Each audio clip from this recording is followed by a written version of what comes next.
VCY America presents Crosstalk, a nationwide call-in program discussing issues that have an effect on our families, our communities, our churches, our nation, and our world.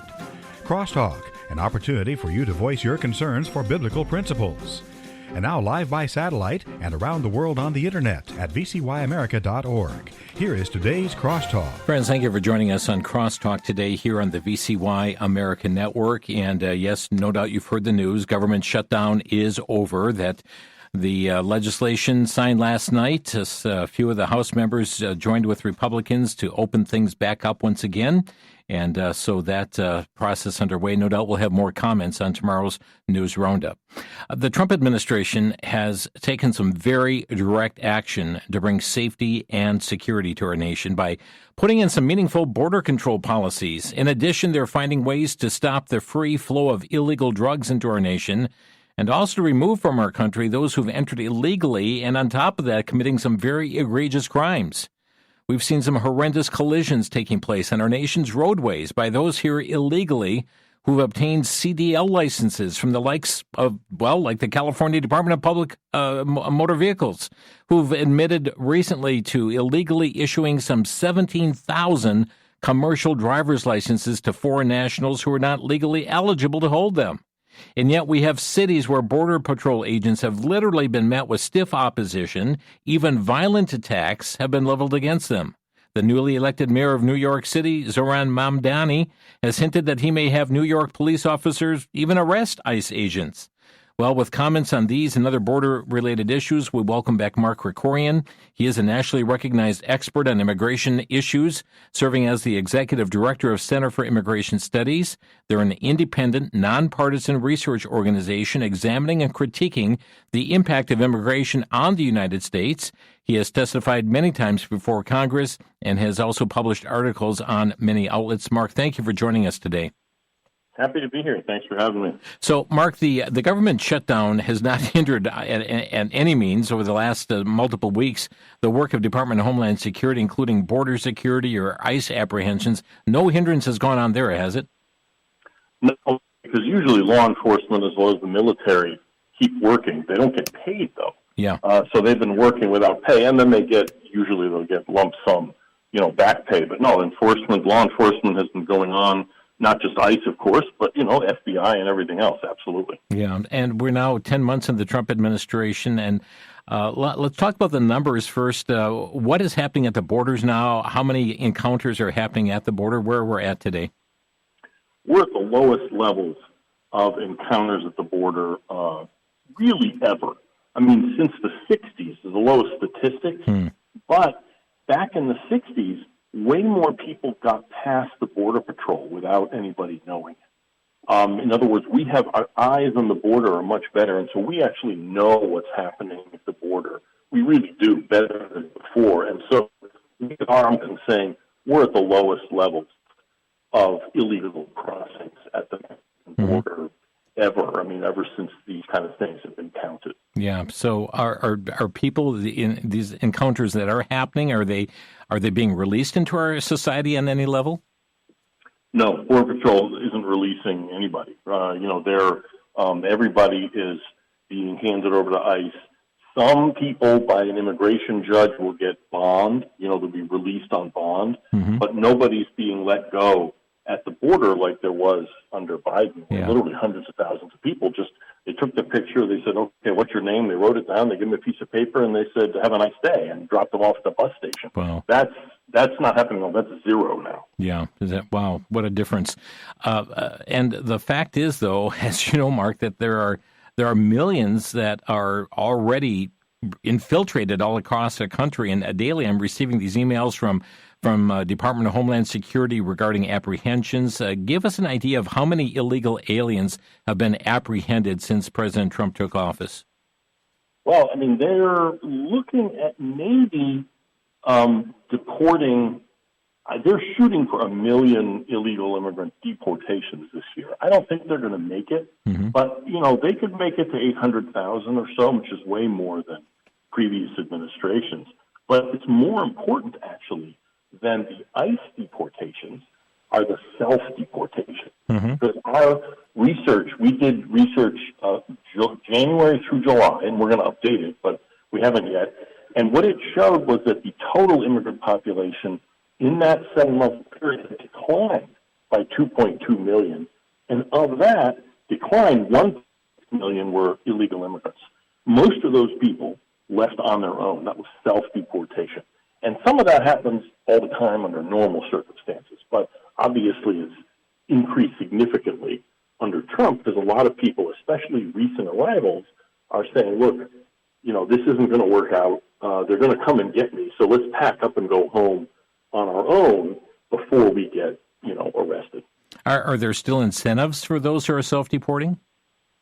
There are, although most people leaving are not taking those incentives, but Homeland Security has this thing where if you came in on that, what was called the CBP-1 app, they've renamed it now. If you came in with that, you can schedule your departure and get a $1,000 bonus at the end when you get home. And we don't have numbers on how many people have taken that yet. I think probably because it hasn't been that many, but it's in the thousands. But most of the people leaving on their own are just doing it because they're just doing it on their own. In other words, they're not being paid to do it. They're just, things have changed. And so they're wrapping up their affairs, packing up stuff, and going back home. So can you give us your best guess, Mark, as to how many you believe are in the country here yet illegally? I know we don't know an exact number, but how many people would be here illegally, and what percentage of that would have been from the last 4 years of the Biden administration? The total illegal population, it's a matter of contention. We try to come up with conservative numbers, and so we're probably looking at like 15 million. 14 to 15 now after the people, after the decrease that we've seen. And of that, a big share, maybe it's hard to say, but maybe a third of it is directly caused, maybe more, directly responsible of the Biden cause, or the Biden administration. I mean, he was just a figurehead. So it's a huge share. And, I'm skeptical the Trump people are going to be able to get all of those people out, all of the ones who came just in the past 4 years. Right. They'll get a significant chunk of them out of the country. But, when you have a damaging policy like under Biden, that damage, you can undo a lot of it. You can't undo all of it. Some of this is just something we're going to have to live with, unfortunately. Yeah. And we'll be talking a little bit later in our interview about some of the resistance that's been coming. Those deportations could be so much higher, but there is resistance coming from some major cities here across the nation. Just another status issue. What is the current nature of the border wall? How far away from completion? What is its status? They're working on it, obviously, and completing the part that Congress, or the extent that Congress authorized. There's still like at least several hundred miles, I think, for them to finish. And the thing is, what do you mean by finish? Because a lot of people on the right have criticized the administration, even during the previous, the first Trump administration, that they weren't really extending the wall. They were just replacing stuff that was already there. Except what they replaced, and this often is the case, is, dilapidated some stuff that your grandma could climb over with a real 30-foot high. That's a new fence.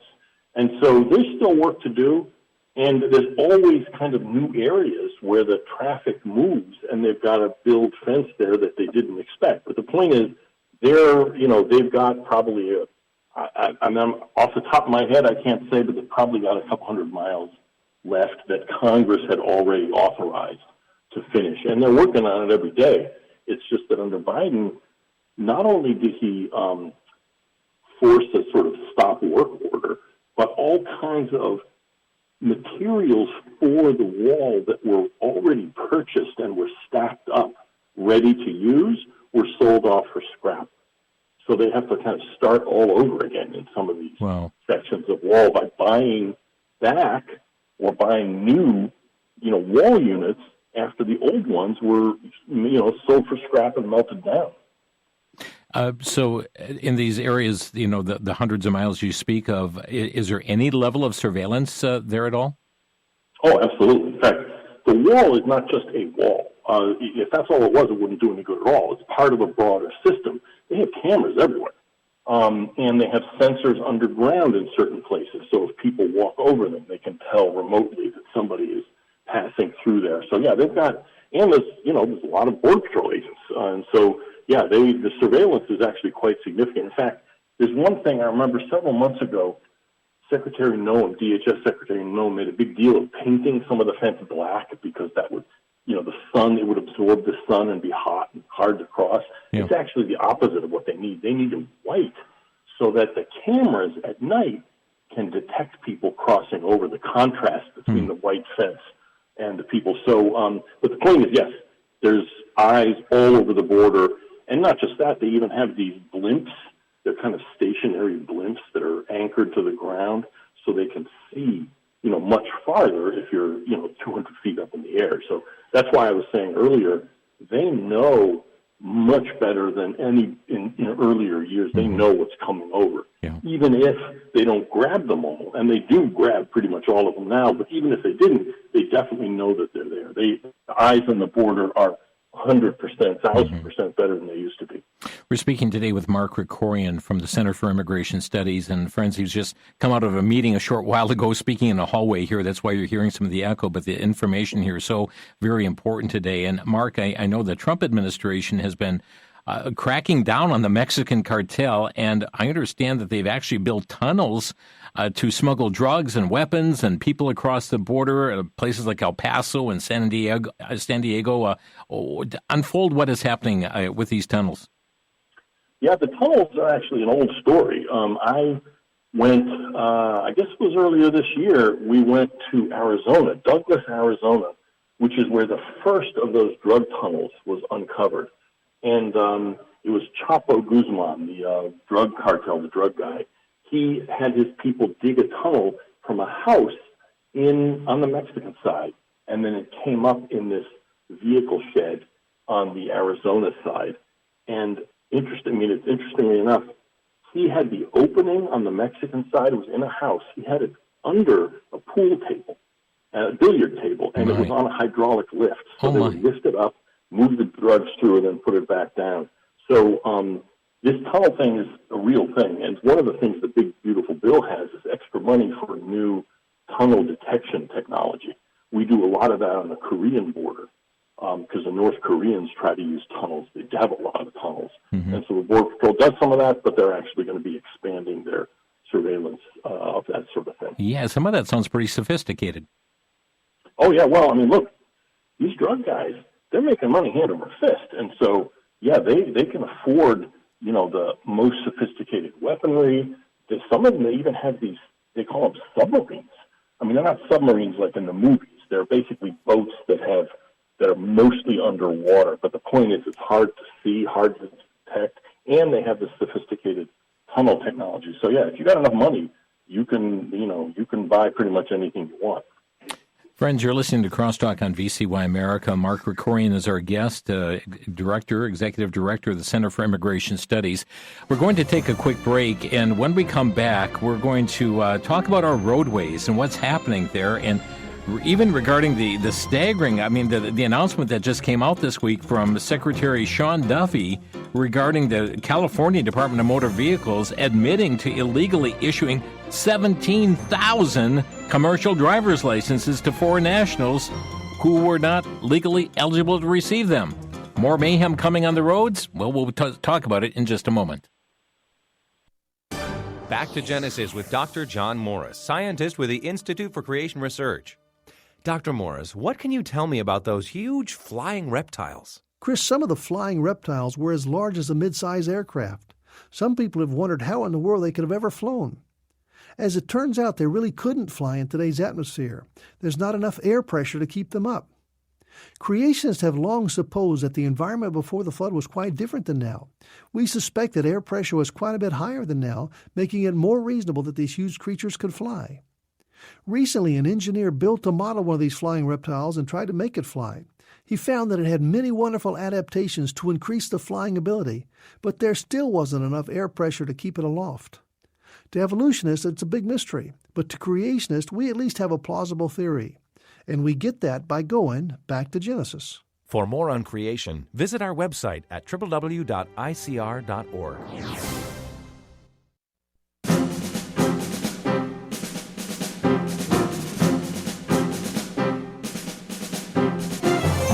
This is Crosstalk on VCY America. The battle over illegal immigration, our topic today. Mark Krikorian is our guest, the Executive Director of the Center for Immigration Studies.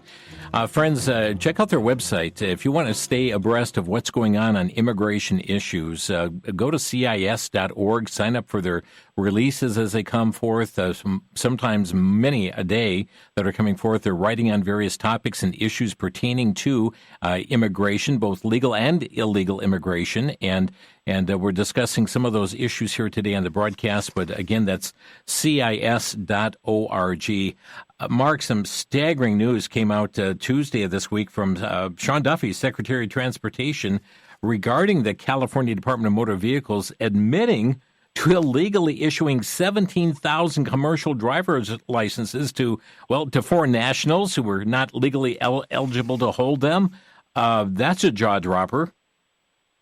Oh, absolutely. And the thing is, this isn't like, say, some of the other issues where a state wants to give, say, welfare to illegal immigrants. Well, it's bad, but it's mainly the problem for the people who live in that state. Mm-hmm. But the thing is with these commercial driver's licenses, it's not even a regular driver's license. This is the authorization to drive one of these gigantic trucks. Right. And the idea that they could get away with this, there's no federal oversight, but there hasn't been enough.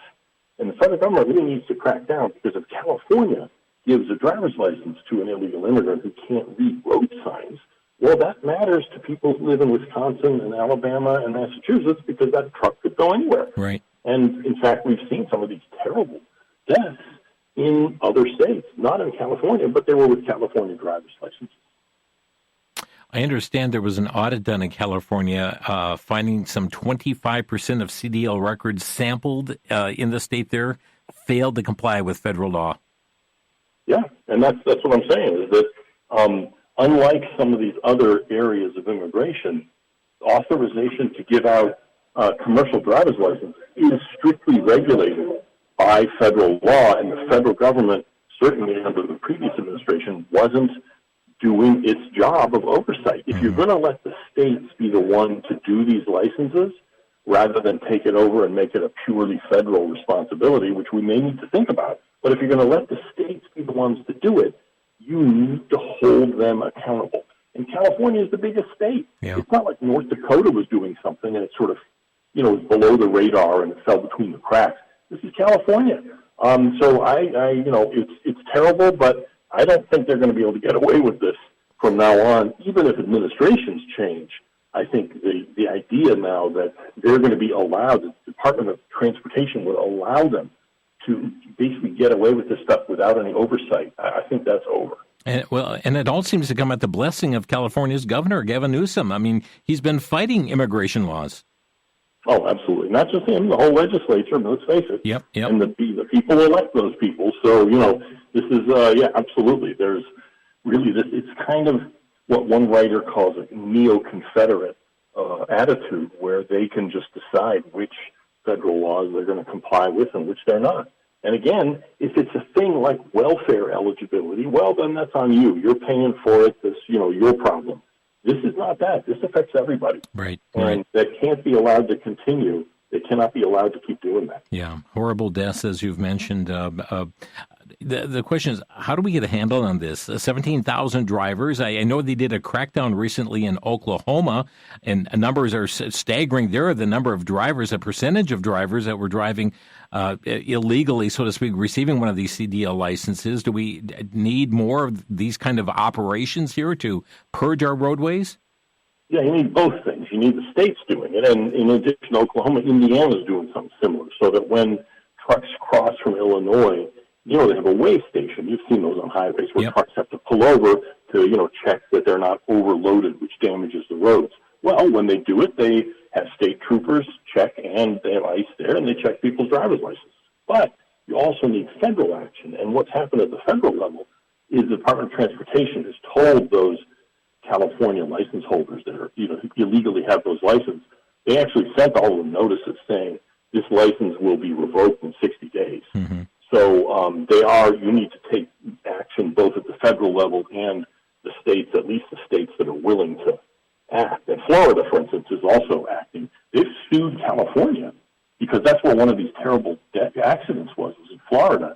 So the state of Florida is suing California for having issued these driver's licenses illegally. So anyway, like I said, we need action both at the state level and at the federal level, and we're starting to see it. So let's move from this issue to Portland, Oregon. I know there's been quite a back and forth going on there regarding the use of the National Guard troops to protect the ICE officers. They're not alone in this, but Portland has really been a kind of a back and forth issue on this. Yeah, absolutely. I mean, well, Portland, look, back in 2020, remember when there was all the stuff with the statues down and all that BLM riots and all that. Portland was one of the places where that happened, so it's natural there. It's and see, the thing is with the National Guard is that the National Guard is not going out arresting people. They're being sent by the federal government. They're being nationalized by the federal government to protect federal buildings and federal officers. And so that's perfectly legitimate. They're trying to fight it in court, but they're not going to get away with that, in my opinion, although the litigation is still ongoing. Mm-hmm. But, it is outrageous that you have state officials trying to prevent the federal government from protecting federal buildings because the locals won't do it, which is, again, what we saw in 2020, and we're seeing a sort of much smaller but immigration-related replay now. And isn't it baffling that the locals would not do it? I mean, when we see what's going on with with the crime issue in so many of these cities, and you would think that they would welcome that kind of relief, and yet they're fighting it. You would think they would welcome ICE, cooperation in regular, circumstances. For instance, one of the reasons ICE has to go out and do these arrests in the neighborhoods is because the sanctuary jurisdictions won't let them into their jails. If they just let ICE into the jails so that they would process the people who are arrested for state crimes, like drug dealing or drunk driving or beating up your wife or whatever it is, ICE would have its hands full processing these people. And so sanctuary policies do only one thing. The only thing they do is protect criminals. Yeah. They don't protect illegal immigrants in general. They protect only criminals. That's the point. And it's just appalling that the citizens of these communities tolerate that. Yeah, and speaking of appalling, let's talk about Chicago, because there's been a hotbed of activity going on there, a shooting attack on Border Patrol agents. I understand they now have a suspect, but I asked the question, where is the mayor? Where's the governor to call to stop this violence? I mean, what's going on in Chicago has been atrocious. Yeah, well, look, this is Trump's arrangement, I got to say. It doesn't matter whether you voted for him or not, but the fact is, if he says it, the mayor of Chicago and the governor of Illinois are going to say the opposite. If Trump said it would be a really good idea to take a shower every day, they'd stop bathing just because Trump said it. It's that irrational. And that wouldn't be such a big deal, frankly. It wouldn't be surprising. But when you're talking about immigration enforcement, it really becomes a serious problem. And, one of the reasons they get away with it is because the places that suffer from letting these criminals back out on the street are themselves immigrant neighborhoods and are less likely to have the kind of voice to express concern. You see what I mean? In other words, it's the people who are affected most by these policies, harmed by these policies, are the ones who are least likely or least able to make their concerns felt. Governor Pritzker, he very well may have presidential aspirations, a lot going on in the rumor mill, et cetera, but don't his actions speak volumes to us as what he would do if he were elected president, namely that of opening wide these borders once again? Yeah, God forbid. It's incredible to imagine what would happen. First of all, I don't think it's very likely in his case, but yes, it's not just him. Governor of California is also thinking of running for president, so that would need to be, one of the first things people ask. He's like, okay, well, what are you going to do? Are you going to recreate what we saw over the past 4 years? And kind of get them to commit to either say yes or to say no. Either way, it's something they have to be and will be pressed on, regardless of who the Republican nominee is. That's not something they're going to just kind of let go. They're going to be all over them, whether it's JD or whether it's Rubio or whoever it is. That is going to be one of their top issues. It's not just to say, look, Republicans control the border. They're also going to say, if you elect this guy, you're going to have a replay of what you saw under Biden. Yeah.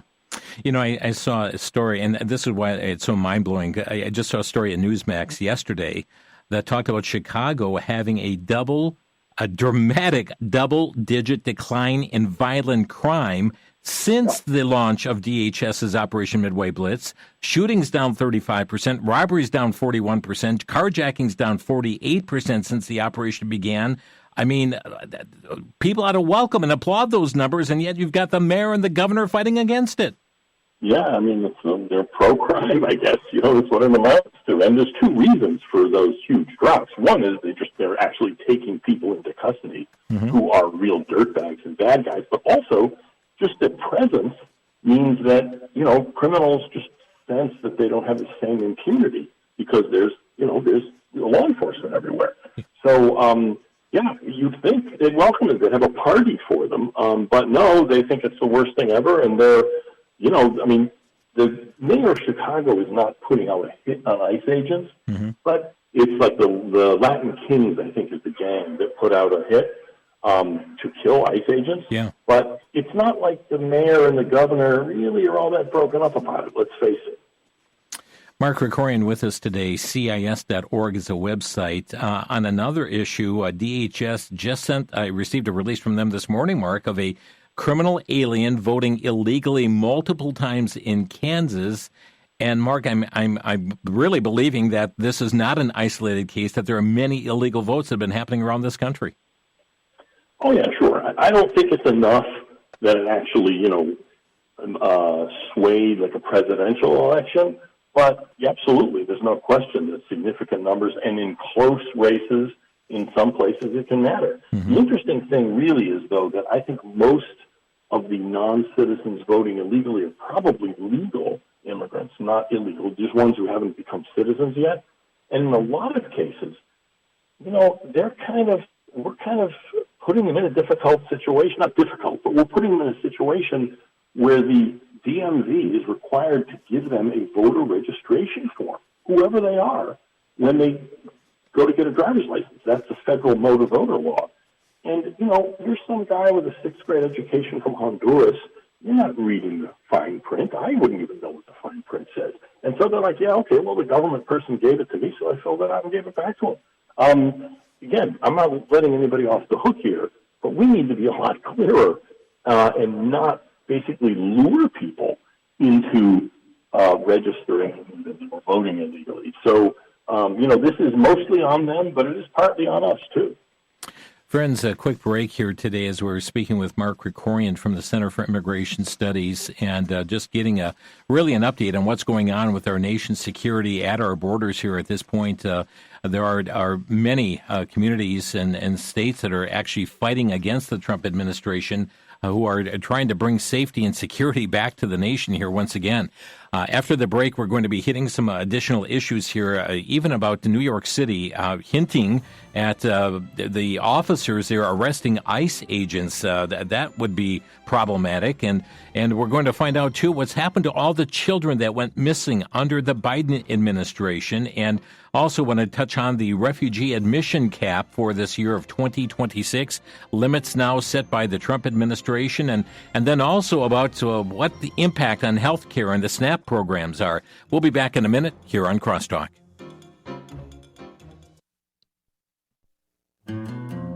The one book that's been credited as one of the major catalysts for the modern creationist movement is The Genesis Flood, authored by Dr. John Whitcomb and Dr. Henry Morris. More than 60 years ago, these two men joined together to write a controversial book that sparked dialogue and debate on Darwin, Jesus, science, the Bible, evolution, creation, and gave birth to the modern creation science movement. While skeptics cast doubt upon the authenticity of a universal flood, The Genesis Flood places before the reader the theological and scientific basis for a literal acceptance of the biblical account. This book provides illustrations, charts, diagrams, and sound documentation that harmonizes science with biblical truth. The Genesis Flood is available for a donation of $30 or more to VCY America.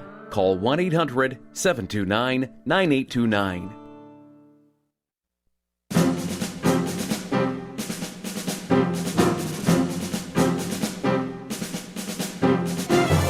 This is Crosstalk on the VCY American Network. Mark Krikorian is with us today, Executive Director of the Center for Immigration Studies. And we're talking about the battle over illegal immigration. So many issues that are coming forth every day. And friends, it goes beyond just what's happening at the borders. Yes, the encounters are way, way, way down. And those encounters, many are being apprehended. They're not being released into society, I should say, but are being detained and hence, many people said, I don't want that, and they're not going to attempt coming in here across our borders. But in the meanwhile, millions upon millions upon millions are in our country illegally, and we have seen the likes of the Borders Are Homan and the DHS Secretary, Kristi Noem, and others that have been very vigilant as far as bringing apprehensions and deportations here across this nation. I'd like to just have you discuss New York City. There's going to be a whole new direction that this city takes. We have seen them, as a sanctuary city, but I believe we're going to see some new levels with the newly elected mayor there, who has even hinted as to officers arresting ICE agents. I mean, really, Mark? Yeah, I mean, now, there's actually stuff he can do before that, because the current mayor, Eric Adams, he actually kind of a little bit listed up or weakened the sanctuary policy. So he was actually doing a little bit of cooperation with ICE on people who were, real dirtbags, violent people they wanted out. And so the new guy will stop that. But the idea that the NYPD is going to go out and arrest an ICE agent is preposterous. I mean, the officers just won't do it. You know what? That's not going to happen. There's no way that law enforcement is going to tolerate that. I mean, as it is, his relationship with the NYPD is going to be pretty strained. They're not big fans of his anyway. For him to tell them you go out and arrest ICE agents, they're just going to, what do I know? Nobody's told me anything, but I can pretty much guarantee you that the police commissioner is just going to say, no, we're not doing that. Sorry. Now, there's concern that there's going to be quite an exodus of officers there, too, leaving quite a vacuum there. Oh, absolutely. I mean, that's what we saw, after all the riots and the Black Lives Matter and the defund the police riots and everything. A lot of guys were just like, yeah, okay, sorry. First of all, some of them who stayed on the job just sort of parked under a tree and said, yeah, okay, well, we're not going to take any chances. But a lot of people left. They went either to other jurisdictions or they just found other jobs. You're going to see the same thing happen. So let's talk about the children that went missing under the Biden administration. What is that status? There's been some reporting on that, some congressional research oversight. What we did is we filed a Freedom of Information Act request, and we had to sue. We got some of the information back, and what we found is that for the first 2 years of the Biden administration, we're still suing to get more information. First 2 years, half of the unaccompanied underage illegal immigrants, most of them teenagers, but they're all minors, half of them that the Health and Human Services Department delivered to sponsors, so-called sponsors, half of them they lost track of. They're supposed to do follow-up calls to find out what's going on with them. Half of them, they don't know where they are or what's going on. And what we added to this is not only did we get that percentage, because like I said, there's been some reporting on this, but also we have zip codes. In other words, it's on our website. We have an Excel spreadsheet that says by zip code how many people of these unaccompanied children they lost track of by zip code. So it's outrageous. And, the Biden administration just wanted to get these kids, out of custody because the activist groups didn't want it.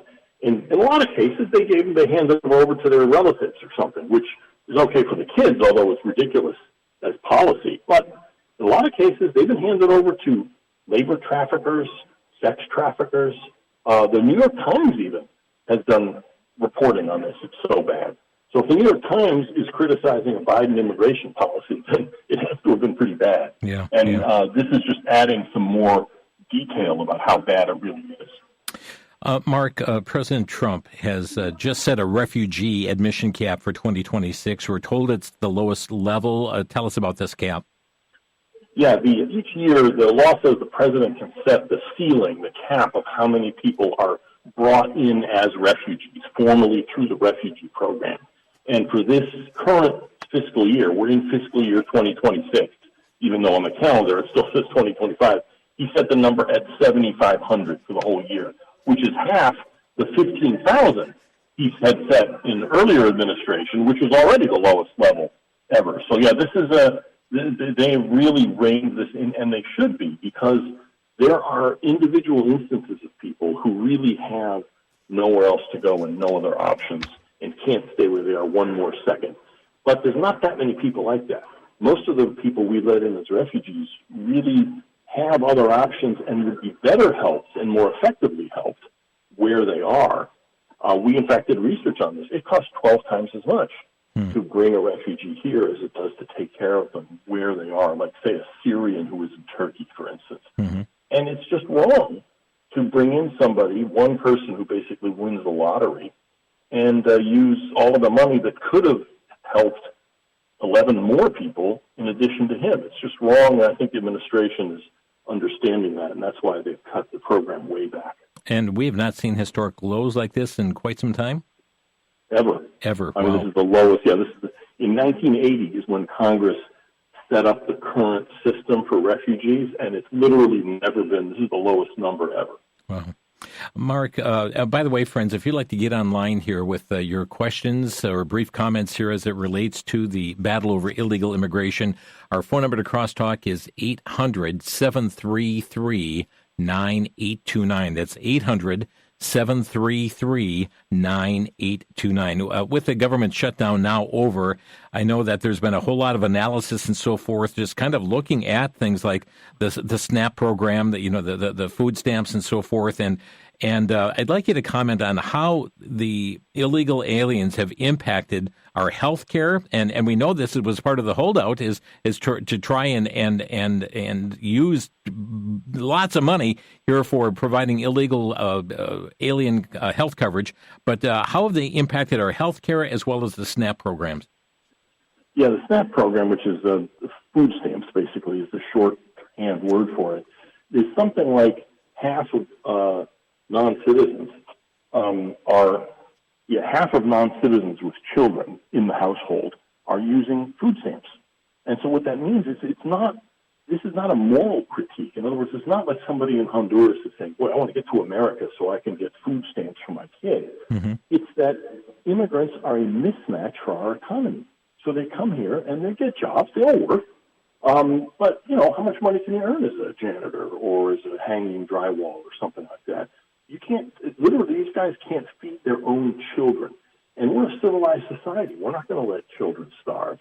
The question is, why do we have an immigration system that's letting in people who just, through no fault of their own, are never going to be able to earn enough money to even feed their own children, and they're going to have to require the taxpayer support. Mm-hmm. That's insane. And yet that's what we're doing and are continuing to do to some degree. Yeah. Wow. Let's go to the phone lines here. We've got Eric calling in from Palm Desert, California. Eric, you're on the air. Hi, thanks for taking my call. I think they need to ramp these enforcement efforts up.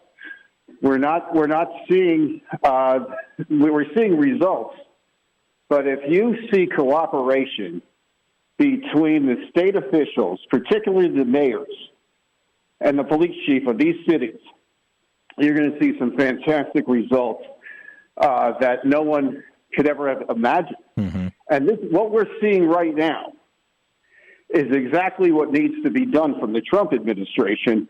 But with this lack of cooperation from these local officials, you're really harming the police, you're harming the community, and you're not getting the results needed because of that cooperation, the lack of cooperation. Yeah.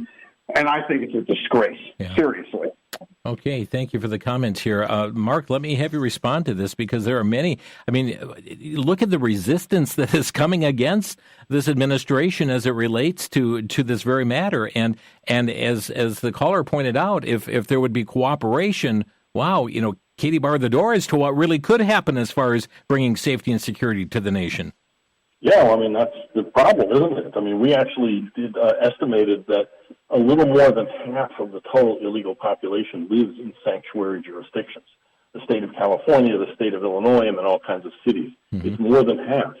And so, in a sense, they're protecting these illegal immigrants and making it harder to deport them. And the other problem is that there's a limit because of the 10th Amendment to the Constitution, which says that states have, certain rights against the federal government. There are limits on what the feds can do to force states to change their policies. And so this is something that we're always trying to get around. The feds can withhold certain funds, but the funds have to be related to the policy you're objecting to. You can't say no education money or no highway money if you're, a sanctuary city or something. Mm-hmm. Courts won't let them get away with that. So there are real challenges here. The caller's right, obviously. If the big cities, if L.A. and New York and Dallas or whatever, Houston, were working, or Chicago, were working with the feds, yeah, we'd be able to do a much better job here. But, this is part of the challenge that the administration faces. Our number is 800-733-9829. Mark, you're on the air from Monroe. Go ahead. Yeah, I'd like to point out just how absurd Mamdani's policies would be. He wants to use social workers to deal with criminals, but, in contrast, he wants to use police officers to arrest ICE agents. Yeah, wow. I mean, if that isn't topsy-turvy, upside down, backward, and whatever else you want a scenario to use on it, I mean, that's beyond ridiculous. Yeah. Thank you, Mark. It really is beyond ridiculous. And yet, Mark, at the same time, I mean, it's in excess of 50% of the voters propelled him into office. Yeah, I mean, H.L. Mencken 100 years ago wrote that democracy is the theory that the common people deserve to get what they want, and they deserve to get it good and hard. Mm-hmm. Well, that's going to happen, and we'll see. If people rethink and rethink their vote 4 years from now. But it's going to be bad news for the people of New York, frankly. And you can say, "Well, it's New York. Who cares? It's it's Babylon on the Hudson or whatever." But it's our biggest city. It's our country, and this is just bad news for all of us. Perhaps our financial capital, Yeah, exactly. When we see what's coming forth from New York, and friends, at the same time, you see the impact, and again, I just lay out before you, listeners, when you see the actions that are being taken by, like, a Governor Pritzker or Governor of California here too, it's forecast, in my opinion, what would be like under their presidency. If they should actually pursue and win the presidency, they are forecasting exactly the actions that they would take in that regard. So we are going to take I'm referring to Governor Newsom.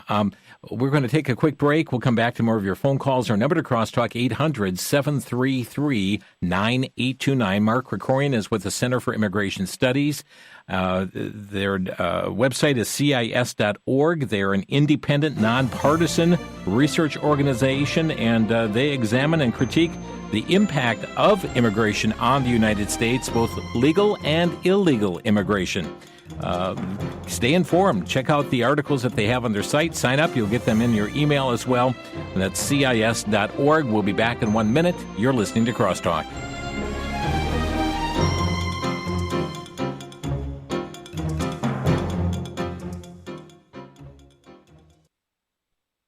For the Worldview Report, I'm Brandon House. Our website's worldviewtube.com. Last week on my radio broadcast, a young man from Michigan called in. His name is Drew.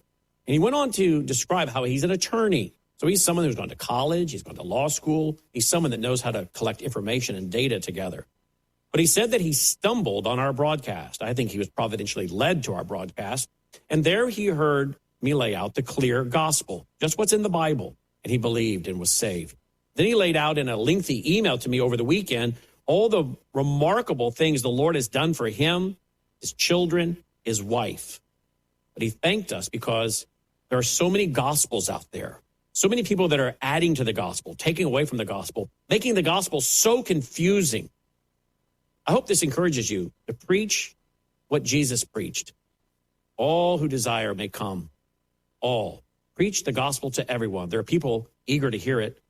I'm Brandon House.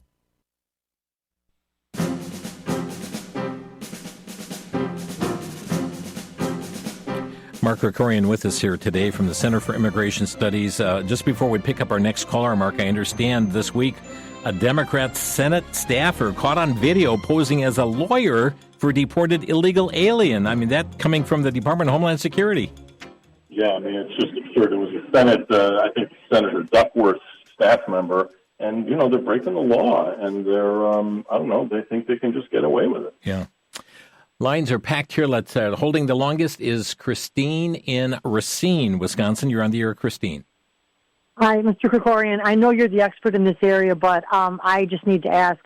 The damage seems to be untold with the reapportionment of the House seats because of the illegal immigration. And then you have cities like here in Wisconsin, you have Racine, you have Milwaukee. They wouldn't call themselves a sanctuary city, but they operate as sanctuary cities if you know anything about our corrupt mayors. And that's just the way it's happening. I've been a victim of crime on numerous occasions. And when you do try to talk to people about what's happening, unless it's happened to them, I'll tell you something, sir. I don't mean to be harsh, but I think we have a very, very willingly ignorant population and just downright stupid at times. Please forgive me, but this has been my experience in trying to wake people up. Unless they're harmed personally, they just want to close their eyes. I don't know. I don't know what you. But I think immigration itself. Don't you think it should be just dialed back and closed off altogether, even legal immigration right now, until we can fix some of this? Thank you. Well, it should be significantly reduced across the board. There's no question. And the sanctuary city issue is interesting just because we actually have a map. We're the only one that have a map of all sanctuary cities in the country, and you can hover over it and see what the situation is in your community. So if you just Google, sanctuary city map, CIS, it'll pop right up. Well, thank you, Christine. Dave in Santa Fe, New Mexico, you're on the air. Yeah, thank you for taking my call. I don't understand is why President Trump can't use the War Powers Act that they passed in 1917 to go and pick up all these governors that aren't following the constitutional mandates. They did the same thing in the southern states during the Civil War.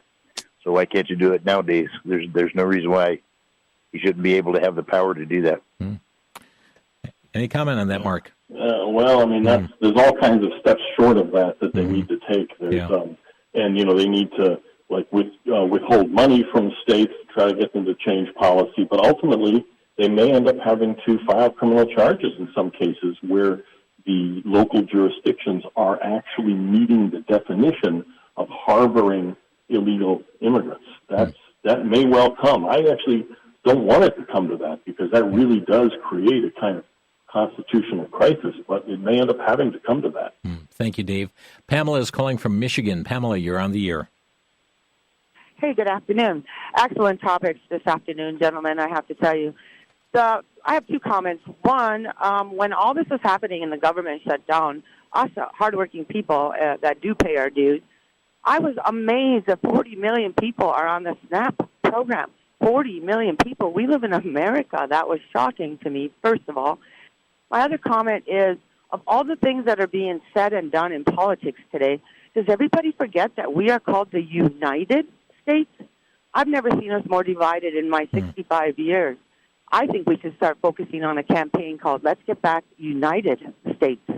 Well, thank you for your call. Yeah, there's the point she makes is good, and what we're seeing is, and I mentioned this earlier, is that a lot of these states are engaging in what you could very meaningfully describe as neo-Confederate policies, where they're basically saying we get to pick and choose what federal laws we're going to follow, and that's you can't. There's no way to run our country. Yeah, thank you, Pamela, for your call. Appreciate it.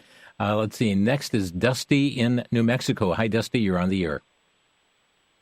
Hi there. I saw a candid video of a man in New York City trying to vote, and he tried to show them his ID, and they wouldn't accept his ID. They just had him sign his name with nothing to compare it to, and he was very frustrated that they wouldn't take his ID.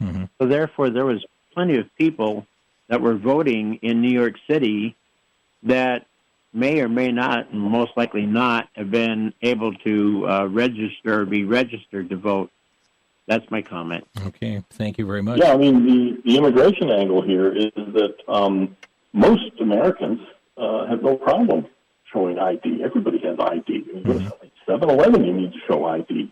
So the only reason you would say you don't have to show ID is for people who are ineligible to be able to vote, whether they're non-citizens or what have you. And there's no excuse for that. There just isn't.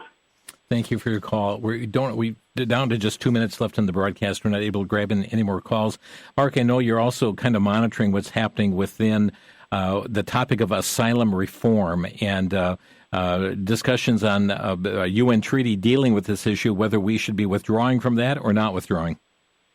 Yeah, we have that's our podcast. In fact, if you go anywhere that do podcasts, it's called Parsing Immigration Policy, or just our website at CIS.org. And the question is, should we get out of the UN Refugee Treaty? That's the one that sets the rules for asylum. And I think we should. I think as a practical matter, we do.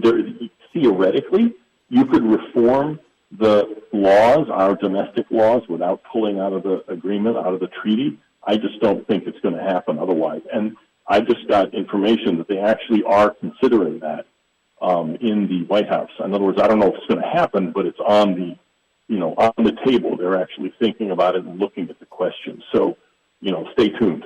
Yeah, in my opinion, the more we withdraw from the UN, the better off we are. Yep, I agree, absolutely. And it's not even just that treaty. There's something called the Convention Against Torture. It sounds good, who's for torture? But it also prohibits our deporting people who say, if you send me back home, I'm going to be tortured.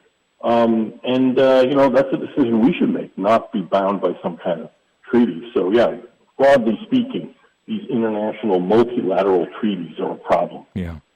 Mark, we just want to thank you for joining us and on the program today, coming out from some meetings and so forth you've been in today, but joining our listeners to help us all stay informed and educated on this matter of immigration and keeping our borders safe and our country safe as well. Thank you so much. Happy to do it anytime. Thanks. Bye-bye now. Mark Krikorian with us here today. And friends, again, their website, CIS.org, CIS.org.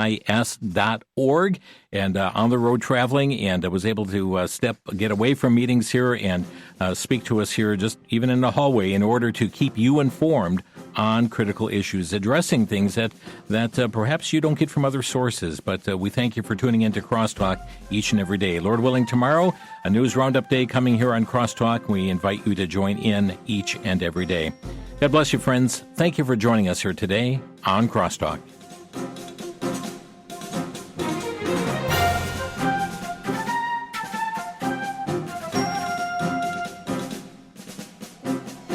You've been listening to Crosstalk via satellite and the internet from VCY America. Views expressed may or may not be those of this station. For a CD of today's program, send a donation of $6 or more to VCY Tape Ministry, 3434 West Kilbourne Avenue, Milwaukee, Wisconsin, 53208.